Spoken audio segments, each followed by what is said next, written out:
Ryan's office building had 12 floors. He knew that because he'd worked there for 6 years. Then, one Thursday night, the elevator stopped on floor 13. The problem was, floor 13 didn't exist. Ryan Holt was 32 years old, a financial analyst, the kind of employee managers loved, reliable, quiet, always willing to stay late. Most nights he was one of the last people in the building, not because he enjoyed work, because an empty office felt less lonely than an empty apartment.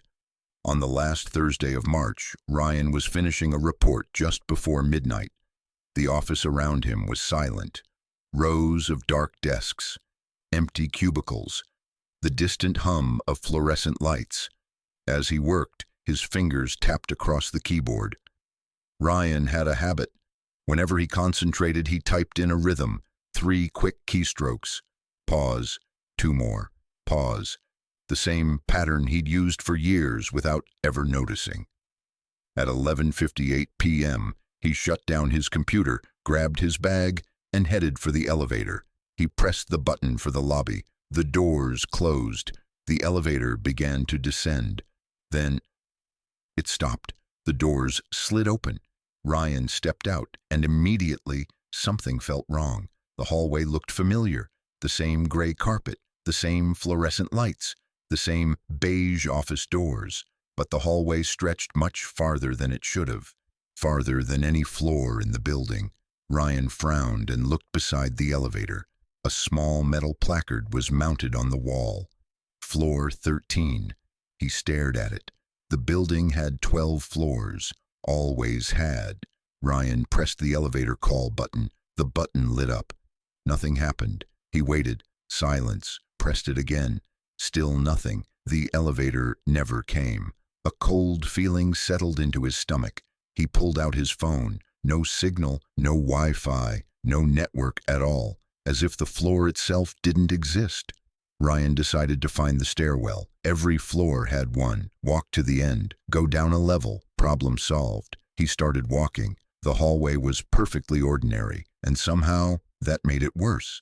Identical doors, identical lights, identical carpet. After 2 minutes, he should have reached the end. He didn't. After 5 minutes, he still hadn't reached the end. Then he stopped, because he noticed something. One of the office doors had a nameplate. Ryan Holt. He stared at it. His name, his exact name, on a floor that shouldn't exist. Ryan backed away. Further down the hallway was another door. A framed Employee of the Month photo hung beside it. Ryan stepped closer. The picture showed him. Same face, same suit, but older, exhausted, like a man who hadn't slept in years. Ryan turned and hurried back the way he came. The elevator should have been behind him. It wasn't. The elevator was gone. Completely gone. No doors, no call button, no wall where it had been. Just more hallway, stretching endlessly in both directions. Ryan's breathing quickened. For the first time, he considered the possibility that he wasn't alone. Then, click, a sound echoed through the corridor. Ryan froze. One of the office doors slowly opened about 30 feet ahead. Darkness waited inside. Not normal darkness, not an unlit room, something deeper, something complete. Ryan stared at the opening. Then he heard it. A keyboard, someone typing, slowly, deliberately. 3 quick keystrokes. Pause. 2 more. Pause. Ryan felt every muscle in his body tighten. Again. 3. Pause. 2. Pause. His rhythm, his exact rhythm, the same pattern he'd used every day for years. The typing stopped. Silence returned. Then a voice emerged from inside the darkness, quiet, almost whispering. "You're late." The next thing Ryan remembered was sunlight. He was sitting in the building lobby. The morning cleaning crew stood over him asking if he was okay. Ryan couldn't explain how he'd gotten there. Couldn't explain where the last 6 hours had gone. Security footage showed nothing unusual. His keycard logs showed he'd left at 11:58 p.m.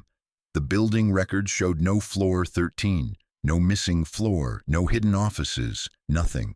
Ryan quit 3 days later, moved to another city, found another job, started over. For 4 months, everything was normal. Then one evening, he stayed late, just once. As he stepped into the elevator, he noticed something strange. Before pressing a button, he looked at the control panel. His blood ran cold. One of the buttons was already glowing. Ryan hadn't touched it. The elevator stopped.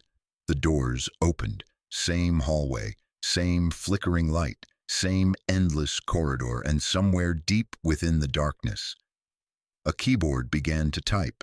3 quick keystrokes. Pause. 2 more. Pause. Waiting for him to finish whatever he'd started on floor 13.